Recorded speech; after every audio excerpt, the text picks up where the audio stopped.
Hola chicos, bendiciones, espero que estén bien en este día. Qué bueno, qué rico poder estar con ustedes nuevamente. Una bendición poder transmitir una palabra que el Señor, digamos, ha ministrado en mi vida durante estos días y poder compartirlo con ustedes ya. Qué bueno que ya tenemos una semana más para poder edificarnos en su palabra. Y hoy día vamos a hablar acerca de las bienaventuranzas. Vamos a seguir, digamos, estudiando el tema de las bienaventuranzas, pero vamos a ver un contexto, vamos a entrar, digamos, un contexto de enseñanza empleándolos en hechos, pero también, como siempre chicos, es importante leer nuevamente lo que estamos estudiando en el Sermón del Monte y hacer una activación de conocimientos previos. Primero, hablamos de las bienaventuranzas y vamos a llegar hasta donde nos convoca el día de hoy. Entonces, dice, bienaventurados los pobres en espíritu, porque de ellos es el reino de los cielos. Bienaventurados los que lloran, porque ellos recibirán consolación. Bienaventurados los mansos, porque ellos heredarán la tierra. Y bienaventurados los que tienen hambre y sed de justicia, porque serán saciados. De nuevo, bienaventurados los que tienen hambre y sed de justicia, porque ellos serán saciados. ¡Wow! ¡Qué bendición! Gracias, Señor, por esta palabra que nos bendice el día de hoy. ¿Y por qué vamos a hablar de esto? Porque realmente el mensaje es poderoso.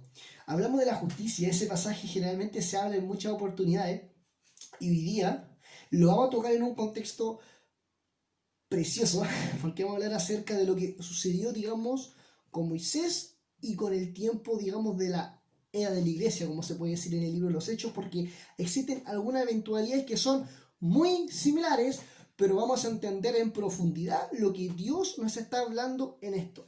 Dice, entonces, tenemos que entender de que cuando Jesús ascendió a los cielos, Él prometió derramar el Ruaj, o sea, su Espíritu Santo. Entonces, hay una de las últimas palabras que Jesús dijo antes de ascender a los cielos fue lo siguiente, que está en Hechos 1, del 3 al 5. Y dice, después de su muerte, se le presentó vivo, ¿a quién? A los apóstoles y a sus seguidores, ¿ya? Dice, se les presentó vivo, ¿ya?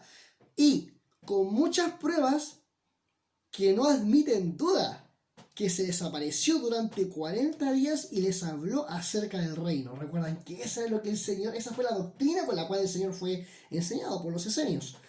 Y dice, mientras estaban juntos les mandó lo siguiente, que no se fueran de Jerusalén, sino que esperaran la promesa del Padre. Amén. La cual ustedes oyeron de mí. Y dice, como saben, Juan bautizó en agua. Acá está. Pero dentro de algunos días ustedes serán bautizados con el Espíritu Santo. ¡Wow! Maravilloso. Dentro de no muchos días, por lo tanto, ellos tenían que tener o esperar esa promesa de parte de Dios. Entonces, acá, ¿qué dice?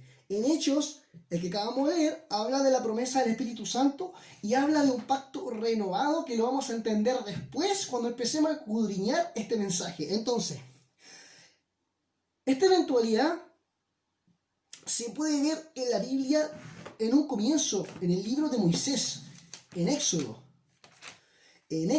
32. Y uno puede ver lo siguiente, ¿qué ocurre con Moisés? Comenzando del 38 del capítulo 31 y después siguiendo al 14. Quiero que con atención escuchen lo siguiente. Se supone que acá ya Yahweh le había dado las tablas de la ley a Israel, pero sin embargo algo había acontecido con ellos. Realmente querían saber si realmente obedecieron o no obedecieron, digamos, a Moisés. Veamos, dice, cuando Dios terminó de hablar con Moisés, en el monte Sinaí le dio las dos tablas de la ley, las tablas del testimonio, tablas de piedra escritas por el dedo mismo de Yahweh. O sea, atención con ese detalle, era tablas escritas con el mismo dedo de Yahweh, ¿ya? Y dice, al ver el pueblo que Moisés tardaba en bajar del monte, fueron a Aarón y le dijeron, anda, haznos unos dioses que vayan delante de nosotros. ¡Wow! Porque este Moisés que nos sacó de Egipto, no sabemos qué le pudo haber sucedido. Y dice, Aarón les dijo, bueno, aparten rocíos de oro, sus mujeres, aretes, sus hijos y sus hijas, que lleven, digamos, orejeras, que traigan elementos de oro, tráiganmelos. Y todo el pueblo apartó los zarcillos de oro y se los llevó a Aarón. Este los recibió en sus manos y con bruñil le dio forma hasta hacer de ellos un becerro de oro fundido. Y ellos le dijeron: Israel, estos son los dioses que te sacaron de Egipto. Mira lo que está haciendo Aarón. Acá Aarón está diciendo: Israel, estos son los dioses que te sacaron de Egipto. ¿Quién? Refiriéndose a la estatua de bronce, de oro. Y dice: cuando Aarón vio esto, levantó un altar delante del becerro de oro y clamó: mañana celebraremos una fiesta. ¡Wow! La fiesta en honor al Señor. Y dice: al día siguiente todos madrugaron y ofrecieron holocausto y presentaron su ofrenda de paz.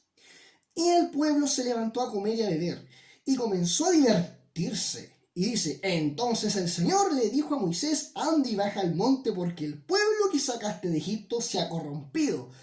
Muy pronto se ha apartado del camino que yo les señalé. Se han hecho un becerro de oro fundido y lo están adorando.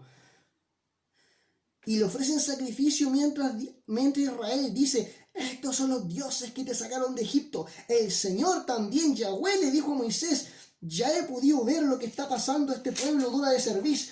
Déjame que mi ira contra ellos se encienda. Y dice: y les voy a consumir a cada uno, pero a ti te haré una gran nación. Entonces Moisés oró delante de Yahweh, Dios, y le dijo: Señor, Yahweh, ¿por qué habría de encender tu ira contra tu pueblo, si lo sacaste de Egipto con gran poder y mano fuerte?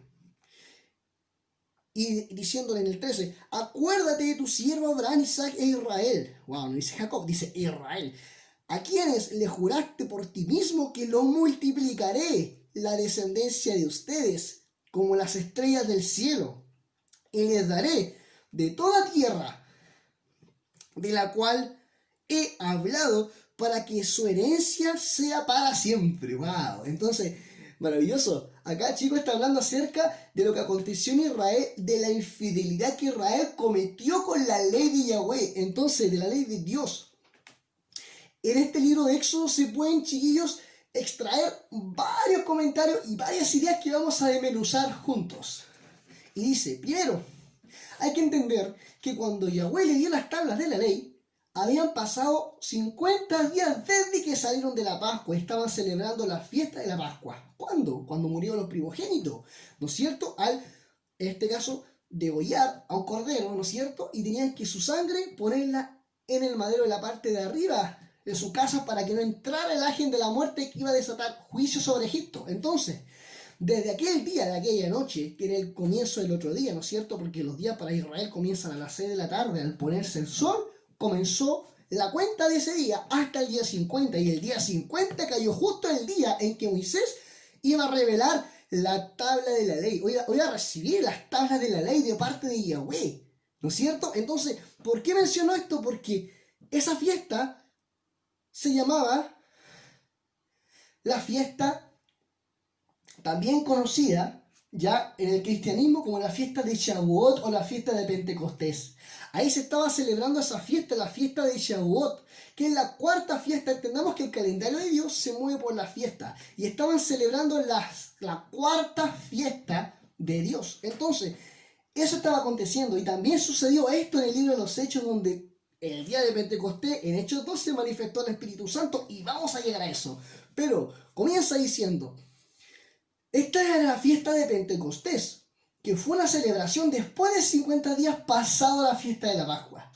Ahora, Israel tenía que esperar a Moisés que bajara con la gloria de Yahweh. Lo mismo que Jesús le había hablado a sus apóstoles cuando descendió. Les dio una orden estrictamente, les dijo: no se muevan de Jerusalén hasta que yo haya enviado al Espíritu Santo y los bautice con fuego. Entonces, es lo mismo. Jesús les dio una orden. Ellos sabían que antes en los evangelios Jesús les dijo: vayan y hagan discípulos y bauticen en mi nombre. Pero tenían que, antes de hacer eso, esperar la promesa para que fuesen investidos de poder. Entonces, ¿por qué me llama la atención? Porque claro, Jesús estaba dando una orden que los discípulos se mantuviesen ahí hasta que fueran investidos de poder. Lo mismo que le estaba pidiendo Moisés a los israelitas. Les dijo, quédense acá, yo voy a subir a la cima para recibir la gloria de Yahweh, la instrucción, porque dice, y le había hablado en pasaje anterior en Éxodo, que él se iba a manifestar a él para llevar su gloria, su presencia sobre el pueblo. Y el pueblo, en vez de esperar, wow, ¿qué pasó? Que la escoba empezó a adorar los ídolos de Egipto. Mire lo que va a pasar. Dice, Israel tenía que esperar a Moisés que bajara con la gloria de Yahweh. Ahora, estos ídolos, ojo que atención, acá dice que Israel le pidió al sacerdote Aarón, haznos ídolos, pero le hizo un becerro de oro. ¿Por qué? Pero ellos le dieron ídolos. Sucede que estos ídolos eran los dioses de Egipto, nada más y nada menos, no eran ídolos cualquiera. O sea, ellos tenían conocimiento realmente de lo que estaban pidiendo. ¿Por qué? Vamos a entender. Dice, estos ídolos eran ídolos de Egipto.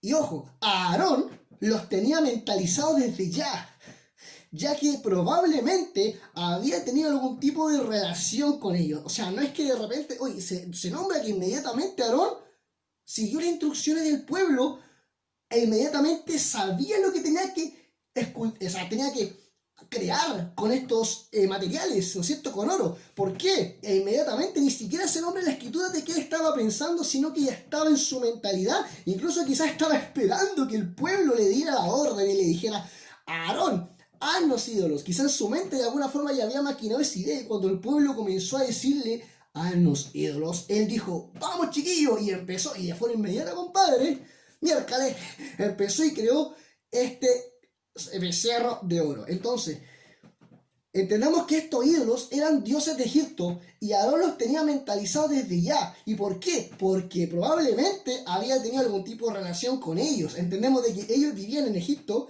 y ellos siempre, Israel, siempre, en todo momento pedía ayuda, clamaba a Yahweh. Y no dudo personalmente que quizás en uno de esos momentos de angustia se haya desesperado y haya dicho, voy a orar al Dios de los egipcios, a los dioses. Quizás estaba siendo testigo de cómo los dioses le hablaban, le respondían y de alguna forma bendecían en prosperidad a los egipcios, pero sin embargo él no recibía nada de Yahweh, aparentemente, y estaba esperando. Pero más allá de eso, yo creo personalmente, por la actitud que refleja Aarón en este pasaje, que sí tuvo experiencias previas a estos demonios. ¡Wow! ¿Por qué? Entendamos que en el becerro de oro estaban incorporados todos los demonios de Egipto. No hubo la necesidad de hacerlos todos, sino que en uno. ¿Y por qué? ¿Será que desobedeció a los egipcios? ¿A los israelitas? No. Estaba en el becerro de oro, estaban incorporados, estaban ahí todos los demonios, los ídolos de los egipcios, estaban en ese becerro de oro que era el mayor. ¡Wow! Se dice que es Amoloc, que era un becerro, el sacrificio de los niños. ¡Wow! ¿Y qué hacían los egipcios? Los egipcios sacrificaban los niños para impedir la reproducción y que se reprodujeran y se extendieran. ¡Wow, wow, wow, wow! ¿Por qué? Porque realmente sabían de que eso, como eran poderosos, podían rebelarse contra ellos. Por lo tanto, al faraón dijo, maten, maten a cada niño que tenga 2 años como mínimo. O sea, realmente le está diciendo, exterminen a estos niños porque realmente se puede levantar contra nosotros. Y Aarón conocía esa tradición egipcia. Por eso, entonces, en ese becerro de oro, donde le ofrecían los cadáveres de los niños, estos egipcios, estaban incorporados todos los demonios en este becerro. Y eso fue lo que Aarón, de alguna forma, le manifestó y le creó a los egipcios, y de esta manera quedó la escoba. ¿Por qué? Porque los mismos demonios, ¿qué pasó? Los mismos demonios comenzaron a divertirse con los israelitas. Era un espectáculo tremendo. O sea, quedó la escoba, literalmente. Ellos pensaban que claro, que estaban bien, que estaban siendo de bendición, que iban a prosperar, querían siempre, ellos miraban atrás. ¿Y qué pasó? Al contrario, sino que los demonios comenzaron a divertirse con ellos, practicando la homosexualidad, practicando la orgía, practicando cualquier tipo de inmoralidad sexual, que es uno de los peores pecados, y te lo digo así, como hermano mío. ¿Hay diferencia de pecado? Sí, fíjate, Juan habla de los pecados de muerte, o sea que hay diferencia. Wow, wow, wow. O sea, ¿qué estamos hablando acá? Que realmente Satanás se había burlado de ellos y le estaba haciendo pervertir la creación preciosa de Dios. Lo que Dios había creado en el hombre lo estaba permitiendo, cambiando su uso natural y así entre muchas otras cosas. Terribles, cosas completamente que están en contra de Dios, de la ley de Dios. Entonces, eso fue lo que aconteció. Entonces, ¿qué sucedió ahí? Atención, dice que Yahweh estaba dispuesto a derramar su ira, lo leímos. Pero mire, pasa algo muy parecido a nosotros, a lo que Yeshua hizo por nosotros. Dice, Yahweh estaba dispuesto a derramar su ira sobre ellos. Sin embargo, Moisés, se interpone en lugar de ellos. ¿No les suena familiar esa actitud?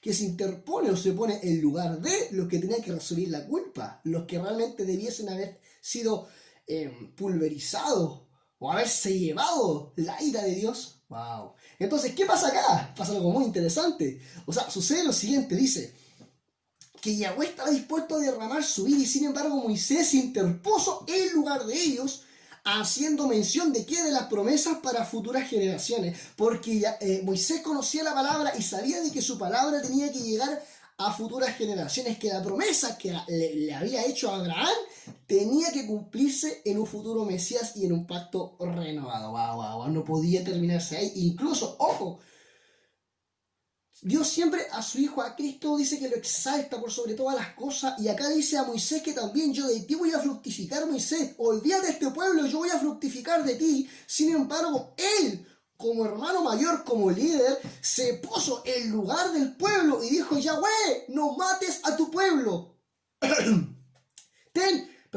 Misericordia de este pueblo que está entenebrecido. ¡Wow! ¡Qué lesco! O sea, realmente...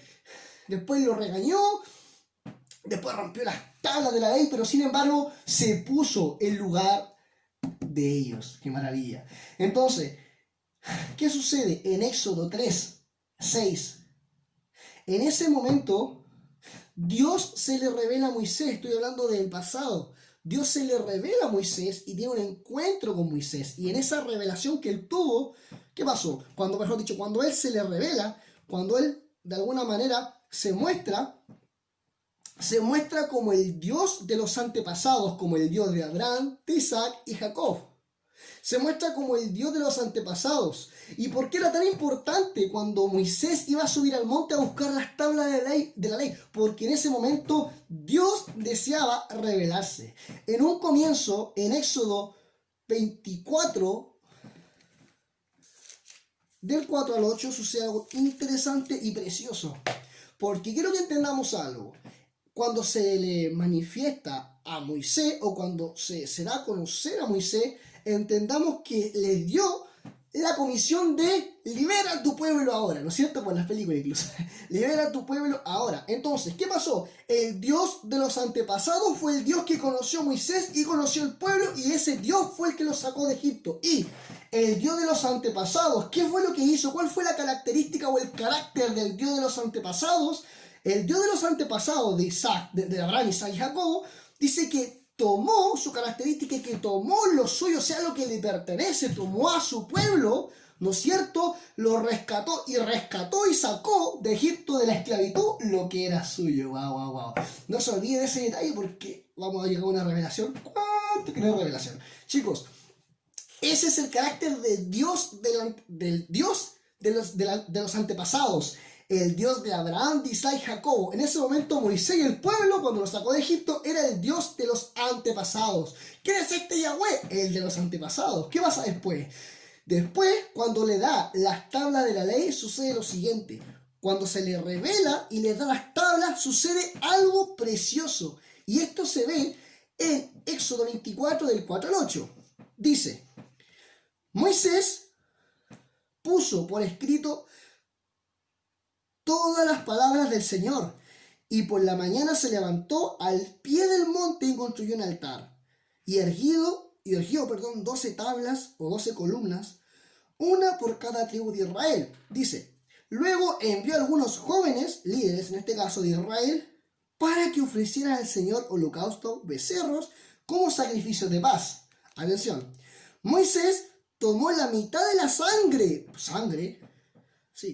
y la puso en tazones y la otra mitad de la sangre la esparció sobre el altar. Pura sangre, miren.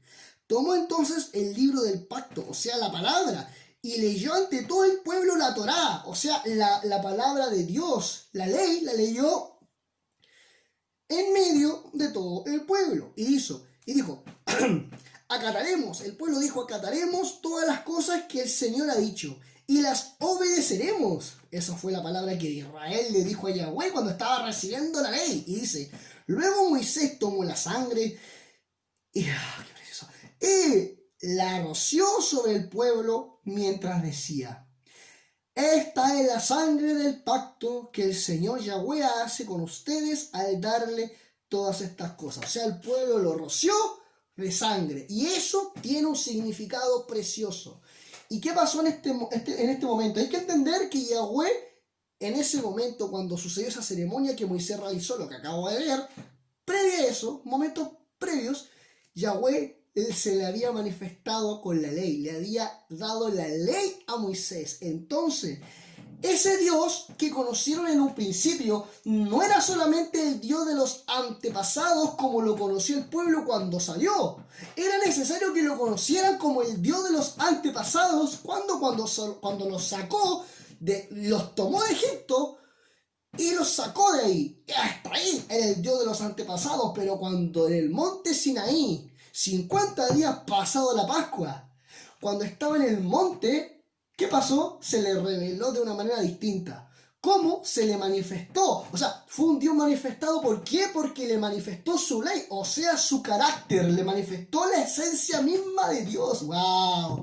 Escrita en tablas, pero se lo manifestó. Le manifestó realmente lo que Dios instituía como ley. No matarás, no robarás, guardarás el Shabbat, no darás falso testimonio, y así el decálogo, los 10 mandamientos. Entonces, ¿qué podemos decir? Podemos decir que en ese momento dejó Yahweh en el monte de ser el Dios de los antepasados, porque ya comenzó a ser desde ese momento el Dios manifestado. ¡Wow! Porque conocieron al carácter de Dios, conocieron lo que a Dios le agradaba, conocieron la ley. Antes no la sabían, pecaban por ignorancia. Pero cuando conocieron a Dios, el pecado, dice el apóstol Pablo el Romano, como que la ley me destruyó porque conocí a Dios y yo era inmundo delante de ella. Pues, ¿cuánto tiene relación? Eso, o sea, realmente, ¿qué está hablando acá? Está diciendo de que en ese momento fue el Dios manifestado. Porque Dios, ¿qué pasó ahí? ¿Qué hizo Yahweh con el pueblo? ¿Y por qué hubo sangre? ¿Quieren saberlo por qué? Porque en ese momento cuando Dios le manifiesta lo que es, mira, atención, yo no soy casado, pero cuando alguien se casa, hablando con madurez, y le entrega su virginidad a alguien que ama, hablando de gente cristiana, por supuesto, ya, uno le entrega su virginidad, ¿qué pasa con la mujer? Sangra. Entonces, ¿qué pasó ahí? Ahí, al darle la ley a Israel, Yahweh se estaba casando con el pueblo. Y en ese momento le manifestó su intimidad. Hubo derramamiento de sangre y le manifestó la ley. ¿Cuánto tiene revelación? Precioso. En ese momento Dios se casó con Israel porque le reveló su intimidad. O sea, le reveló su ley, le reveló su pacto eterno, le reveló quién era Él, lo que le agradaba, lo que no le agradaba. ¡Wow! O sea, le reveló el carácter mismo de Dios. Conocieron a Dios, lo que tú quieres de mí, Señor, lo que yo quiero de ti. Precioso. Eso le reveló en aquel momento. O sea, ya dejó de ser solamente el Dios de los antepasados, que los antepasados lo conocieron y los antepasados vivieron experiencias preciosas. No. Israel vivió su momento especial. ¡Wow! Se casó con Israel, con su pueblo precioso, pasando 50 días después de la Pascua. Precioso. Entonces, qué maravilloso, porque en ese momento se estaba casando. Pero la historia no termina ahí, sucede algo terrible.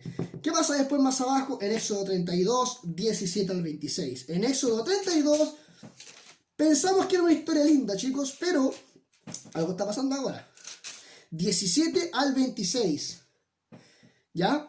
Dice, Josué, que sabemos que fue escogido por Dios y entró a la tierra prometida. Miren la diferencia. Y acá yo quiero entrar en el tema de la justicia. Josué vio que el pueblo gritaba, así que le dijo a Moisés, ahí en el campamento, alariados de guerra, Moisés. Pero él respondió, no son voces de vencedores. ¿Ya? No son voces de vencedores. Dice, ni son voces de gente derrotada. Lo que oigo son cantos de alegría. Bueno, y dice, y luego Moisés llegó al campamento y dio el becerro y las danzas. Wow, estaba desqueando la escoba. Era un desenfreno pero total. Y se encendió en su enojo. Y arrojando lejos de sí las tablas de la ley. O sea, el pacto, el compromiso que había hecho con Dios y con haberse casado junto con Israel, con Yahweh, las quebró al pie del monte. Luego tomó el becerro con el cual Israel le fue infiel. ¡Wow! Le fue infiel. Y había hecho, y lo quemó en fuego, y moliéndolo hasta ridiculizarlo en polvo. Y ese polvo lo esparció sobre las aguas y le dio de beber a los hijos de Israel. Este es su merecido. Luego le dijo a Aarón, ¿qué te ha hecho este pueblo? O sea, ¿cómo te entorpeció, Aarón, que tú eras el líder o el pastor del pueblo de Israel? Y de la iglesia, ya vamos a ver eso. Aarón respondió, mi señor, no te enojes conmigo. Tú sabes que este pueblo se inclina a hacer lo malo. Ellos me dijeron, haznos dioses y no vayas abriendo paso a la verdad. No sabemos qué pudo haberles pasado a este Moisés. Eso me dijeron y le respondí. O sea, ellos me dijeron, tomemos oro y hagamos un ídolo y un becerro de oro. Y al ver Moisés, que el pueblo estaba desenfrenado, porque para la vergüenza de ellos, sus enemigos, estaba desenfrenado para vergüenza de ellos ante sus enemigos. O sea, sus enemigos estaban como en un circo viendo un hermoso espectáculo. El desenfreno total del ser humano. Y dice, se puso a la entrada del campamento y dice, ¿quién está de parte del Señor? Únanse a mí. Claro, ustedes fornicaron que una escoba, pero ¿saben qué? Yahweh iba a derramar su ira porque le fueron infiel. Hace un rato se casaron con él, pero después, ¿qué pasó? Después fornicaron, adulteraron y fueron infiel en este pacto matrimonial que hicieron con Yahweh. Entonces, ¿qué sucedió en este momento? Sucede que él le dice, bueno, yo me puse por ustedes y le dije a Yahweh que no los atacara. Pero sí, atención, quiero saber quién está de parte del Yahweh, véngase y únase a mí. Y todos los hijos de Leví se le unieron, o sea, los sacerdotes. ¿Ya? Ahora, ¿qué está pasando acá? Vemos dos bandos. Primero, los seguidores de Moisés y los seguidores de Aarón.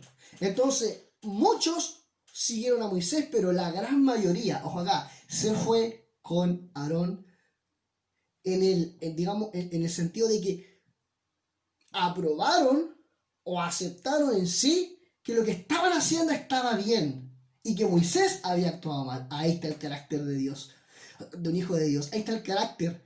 Y eso es lo que Dios quiere de alguna forma hacernos entender. En este momento donde hubo la fiesta de Pentecostés, la fiesta de Shavuot, hubo casamiento, hubo regocijo, pero hubo también fornicación e infidelidad. Y se rompió y se dividió. Siempre, mira, cuando hay infidelidad hay una división. Y eso pasó. Hubo una división del pueblo. Gente se fue con Moisés, haciendo ilusión de que se fue con Yahweh, ¿no es cierto? Arrepentido de lo que había hecho, por supuesto. Y parte siguió en su desenfreno, siguió en su ignorancia, siguió en la mala doctrina. ¡Wow! Siguió haciendo lo que siempre hacía sin ningún respeto por Dios. Y eso es lo que estaba aconteciendo en ese lugar. Y estos chicos, a pesar de que ya había sido el Dios de los antepasados y el Dios manifiesto en el casamiento, hay otra parada y la vamos a descubrir cuál es. Precioso. Pero esto fue lo que aconteció en aquel momento y por eso no llegaron a la tierra prometida. Wow. Entonces, ahora vámonos, chicos, a Hechos 2. Y ocurre, chicos, la misma eventualidad en Hechos 2. Muchos cristianos evangélicos dicen que acá nació la iglesia. Terrible error garrafal. Dice lo siguiente, en Hechos 2. Voy a leer 14 al 16. Acá habla de la llegada del Espíritu Santo Y comienza, acá se revela, digamos, lo que Jesús le había dicho a los israelitas lo que iba a acontecer. ¿Y qué acontece? Lo siguiente, dice, en el 2, 14 al 16, dice, en el discurso de Pedro. Entonces Pedro se puso de pie junto a los otros 11 y con potente voz dijo: varones judíos, ustedes, habitantes de toda Jerusalén, sepan esto y entiendan bien las palabras. ¿Qué es lo que les dice? Les dice: atiendan bien las palabras. Contra lo que ustedes suponen, estos hombres no están borrachos, sino apenas a las 9 de la tarde. Más bien, esto es lo que dice el profeta Joel. Y empieza a hablar acerca de la profecía, porque Joel había profetizado sobre lo que iba a acontecer en el último tiempo. Después, chicos, sucede exactamente lo mismo en el 22. Sigue hablando el apóstol Pedro de lo siguiente: varones israelitas, escuchen mis palabras. Jesús Nazareno, que fue el varón de Dios aprobado entre ustedes por las maravillas, prodigios y señales que hizo en medio de él. ¿No es cierto? Como ustedes mismos lo saben. Y fue entregado conforme al plan determinado y el conocimiento anticipado de Dios. Y ustedes lo apiedraron, lo mataron, ¿no es cierto?, por medio de hombres inicuos, y lo crucificaron. Pero Dios, liberándolo de los lazos de la muerte, porque era imposible que la muerte lo venciera. Wow, acá le estaba expusiendo a este pueblo realmente lo que había hecho con el Mesías y lo que estaba aconteciendo ahí, que el poder del Espíritu Santo les dio la valentía para que Pedro y los 11 hablaran este testimonio. Y después, ¿qué dice? En el 30 al 33, dice: después, David era profeta. Y miren, y David sabía que Dios le había jurado que de su linaje humano saldría Cristo, el Cristo, que se sentaría en su trono. Esto lo vio antes de que sucediera. Amén. Y dice, y habló de la resurrección de Cristo y de que su alma no quedaría en el Hades, ni su cuerpo sería corrompido. Pues este Jesús, Dios lo resucitó, y de eso todos nosotros hoy somos testigos. Entonces, y como Él fue exaltado por la diestra de Dios, recibió la promesa del Padre y del Espíritu Santo. Hemos recibido nosotros, que ahora ha sido derramado en nosotros y lo están viendo y oyendo. Entonces, eso aconteció. ¿Y qué más? Sigue hablando el apóstol Pedro diciendo lo siguiente, en el último versículo de acá, en el 36. Sépalo bien todo el pueblo de Israel, que a este Jesús, a quien ustedes crucificaron, Dios lo ha hecho Señor y Cristo. O sea, acá Pedro se mandó un discurso maravilloso. Y atención, acá está hablando en Hechos 2 lo siguiente. Esta es la predicación de Pedro, el discurso de Pedro, y da 3 características preciosas que son, yo creo que completamente, a ver, ¿cómo lo voy a explicar? Que son completamente inseparables del plan de salvación. Por ejemplo, ¿qué dice? Dice, la predicación de Pedro hablaba de el ministerio del Mesías, la exaltación del Mesías por su obediencia y de la revelación del Mesías. Se le reveló ahí, a muchos se le reveló. Y nos damos cuenta de lo siguiente: existen 3 clases de personas en ese lugar. Primero, por supuesto, los apóstoles, la gente que creyó y la gente que se burló. La gente que dijo están borrachos. Pero la gente que atentamente escuchó, que venía de muchos lugares, por eso hablaban en lengua por si acaso, ya. Entonces, los que venían de muchos lugares y aceptaron el mensaje de Pedro. Entonces, ¿qué pasó acá? Acá se ve algo curioso. Dice, al igual que en el tiempo de Moisés, se formaron 2 grupos. ¿Se acuerdan que vimos que un grupo en este caso con Moisés y otro con Aarón? ¿Y qué pasó ahora? Acá, al igual que en el tiempo de Moisés, se formaron 2 grupos: los seguidores del Mesías, o sea, por la predicación de Pedro, y los burladores. Los burladores son aquellos que te dicen, hermano, ¿cómo se te ocurre que vas a volver a las raíces hebreas? ¿Cómo se te ocurre que vas a volver a judaizarte o que eso es maldición? ¿Cómo se te ocurre volver a algo que no es? Sin embargo, no aceptan hoy esas personas lo que Dios, lo que Yahweh por gracia está revelando. Moisés dijo, mátame y destrúyeme a mí, porque yo sé que este pueblo, acá está hablando de futura generación, dijo la generación de Abraham, Isaac y Jacobo, y que esa generación, por la mediación de Moisés, existió en Hechos 2 y a ellos se les reveló. ¿Y qué pasó en ese momento? Se puede hablar de un Dios revelado. ¿Por qué? Porque Dios en ese momento renovó el pacto con su pueblo. Y ya la ley no la escribió, chicos, en una ley, o mejor dicho, en una piedra, sino que en ese momento dice que el Espíritu Santo, que es la ley, descendió y moró en nuestras vidas. El Espíritu Santo por primera vez descendió a los hijos de Yahweh. Entonces, ¿qué pasó en ese momento? Por la muerte de Cristo. ¿Por qué habla el testimonio de Cristo? ¿Y por qué después de eso se le revela el Espíritu Santo? Porque entra en ellos. ¿Por qué? ¿Por qué? Porque le habló acerca de lo que Jesús hizo en propiciación por nosotros. También derramó sangre. Ojo, hubo un derramamiento de sangre. Y para que el esposo vuelva a casarse con la infiel que le fue infiel en el tiempo de Moisés en Israel y en muchas eventualidades, ocasiones en la Biblia donde Israel es infiel, llegó el momento donde Cristo, el Hijo de Dios, dijo: paren, yo voy a morir para que la esposa que es Israel, o sea, nosotros que somos descendientes de Abraham, podamos volver a casa. ¡Wow! ¡Qué maravilloso! O sea, ya no fue el Dios de los antepasados, tampoco es el Dios manifiesto por la ley en una piedra, sino que ahora es un Dios revelado, donde la piedra ya no está, la ley ya no está en la piedra, sino que esa ley está guardada en nuestros corazones. ¡Wow! O sea, ya no es un Dios del antepasado, ya no es un Dios manifestado, sino que es un Dios revelado. Nosotros tenemos un Dios revelado. El Espíritu Santo en Pentecostés descendió y desciende en cada uno de sus hijos eternamente y para siempre. Dice en Jeremías 31:31, dice que la ley permanece, dice que llegará el día que yo escribiré su ley en sus corazones, no en piedra. Porque la piedra se rompió y era necesario que esa ley se rompiera.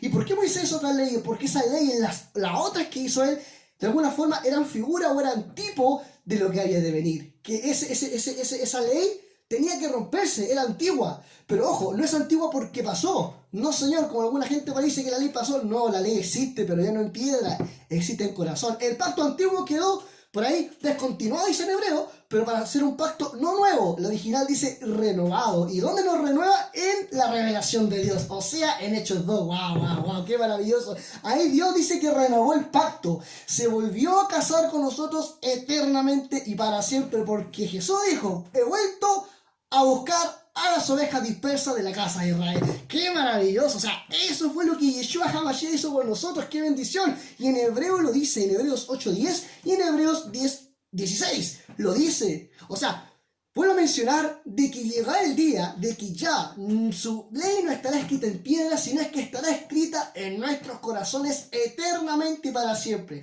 Dice en Efesios 2 que Él nos identificó como sus hijos, como parte de su pueblo, de su novia, a la cual Él va a venir a buscar en su gloria y majestad. ¡Qué maravilloso! Dios mío, maravilloso. O sea, esa fue la revelación de Dios. Eso es lo que Él quiso. Él fue el Dios de los antepasados. De oídas te había oído, como dice Joel. Después se nos manifestó, nos hablaron de la palabra. Pero llega un momento donde Dios, amados, se nos tiene que ser revelado. ¿Y cuándo se revela? Cuando el Espíritu Santo actúa de una forma poderosa, de una forma que ni siquiera somos capaces de entender. O sea, para mí es tremendo. O sea, eso es lo que realmente Yahweh vino a hacer con cada uno de nosotros. Vino a revelarnos su pacto, su verdad, a través de un derramamiento de sangre que en ese tiempo lo hizo. Pero ahora lo hizo a través de Yeshua. Él murió para que nosotros tuviésemos redención, para que su ley fuese escrita en nuestros corazones y ser hijos eternamente con Él. Y ahí está el tema. Él no va a aceptar una novia infiel. Ya murió una vez, lo hizo, no tiene por qué hacerlo de nuevo. Por eso yo digo, según lo que la palabra me enseña, que ya el Hijo de Dios no puede ser infiel. Tiene el Espíritu dentro de uno y sabe lo que tiene que hacer. Y eso, y el que obedece, dice en el mismo Hebreo 5:8, 5:9, que los que obedecen son verdaderos hijos de Dios. Y ahí ese versículo mata a todos, y acá me va a matar a muchos, a todos los que dicen que la salvación se pierde. Mentira. Él es el que te sella.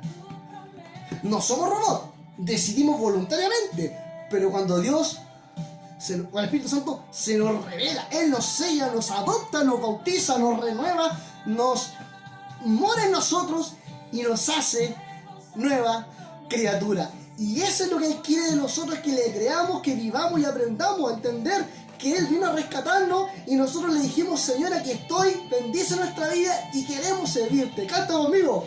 De tu poder.